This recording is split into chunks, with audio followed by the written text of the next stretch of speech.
कहानी उस वक्त की है जब मेरे डैड का ट्रांसफ़र हो गया था। हम लोग उस वक्त न्यूयॉर्क में रह रहे थे, लेकिन ट्रांसफ़र की वजह से हमें हिल स्टेशन के लिए रवाना होना पड़ा। वहाँ काफ़ी शांति और अकेलापन था। मेरी सिस्टर, मेरा भाई और मेरे पेरेंट्स, हम लोग वहाँ पे हमारे नए घर में शिफ्ट हुए थे। वो जगह काफ़ी दूर थी और शहर से दूर होने की वजह से हम सबसे अलग रह रहे थे, लेकिन वहाँ पे बहुत ही खूबसूरत क्लाइमेट रहता था। हम पूरा दिन हिल स्टेशन पे बहुत ज़्यादा एंजॉय कर रहे थे और उस वक्त मेरी कॉलेज की छुट्टियाँ चल रही थी, तो मेरा ज़्यादा बाहर जाना नहीं होता था। लेकिन मेरी सिस्टर, उसके एग्ज़ाम्स चल रहे थे, तो उसी के तहत उसे स्कूल जाना पड़ रहा था, स्टडीज़ के लिए, रीडिंग के लिए, और पापा को अपने जॉब के लिए भी। तो हर रोज़ अपने वक्त पर मेरे सिस्टर और डैड शहर के लिए निकल जाते थे। सुबह से शाम तक शहर में बीतने के बाद वो लोग शाम को घर वापस लौटते थे।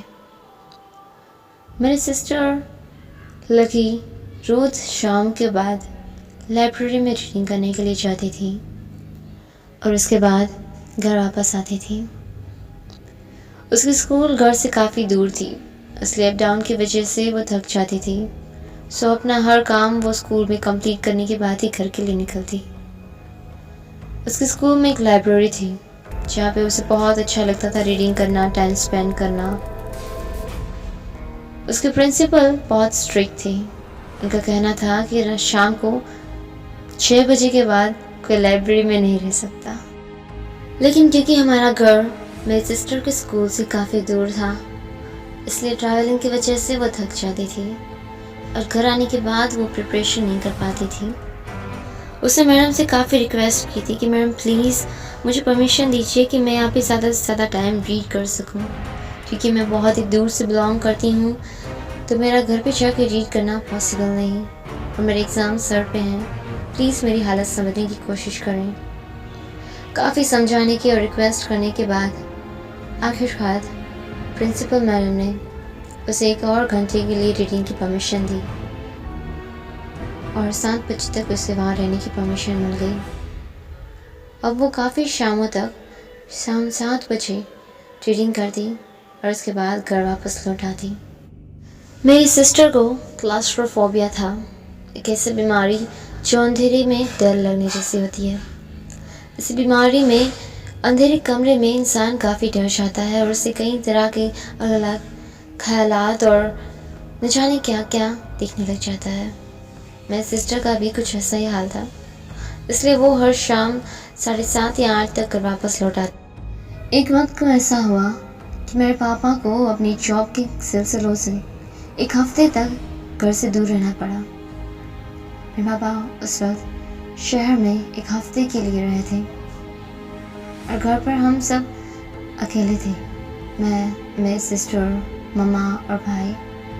उस दौरान सिस्टर के पेपर्स चल रहे थे, तो वो सुबह से शाम तक अपने स्कूल में रहती थी। वो बहुत ही डिप्रेस और टेंशन में रहती थी क्योंकि उसके पेपर्स काफ़ी ठीक ठाक जा रहे थे, ना सही से रीड हो पा रहा था, ना तैयारी कर पा रही थी। उसका कहना था कि जब भी वो लाइब्रेरी में रहती थी उसे एक सुकून मिलता था, एक ऐसी फीलिंग, एक पॉजिटिव फीलिंग कि वो उसमें खुश रहती थी। लेकिन जैसे ही वो लाइब्रेरी से घर वापस लौटती है, उसे न जाने बहुत ही अजीब लगने लगता है। एक अनकम्फर्टेबल फीलिंग और नेगेटिव सराउंडिंग उसे फील होती है कि जैसे कुछ अजीब हो रहा है उसके साथ, कोई उसका पीछा कर रहा हो या कोई उसे देख रहा हो।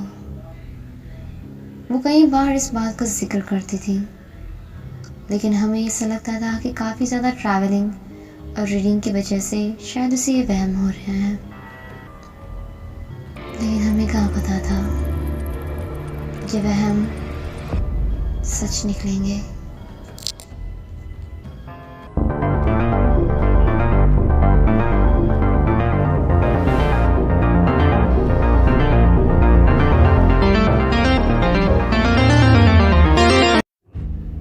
शाम को पापा भी घर पर नहीं थे और नेक्स्ट डे लकी का बहुत इम्पोर्टेंट पेपर था।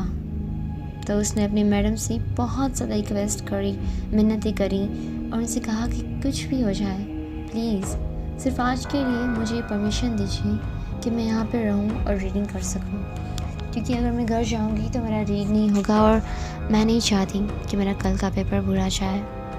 उसकी काफ़ी ज़्यादा कन्विंस करने पर मैम मान गई और उसने कहा कि लाइब्रेरी की कीज़ मैं तुम्हें दे रही हूँ, लेकिन शाम 8 बजे के बाद तुम यहाँ पे नहीं रुकोगी और 8 बजते ही तुम मुझे कीज़ देकर अपने घर के लिए निकल जाओगी।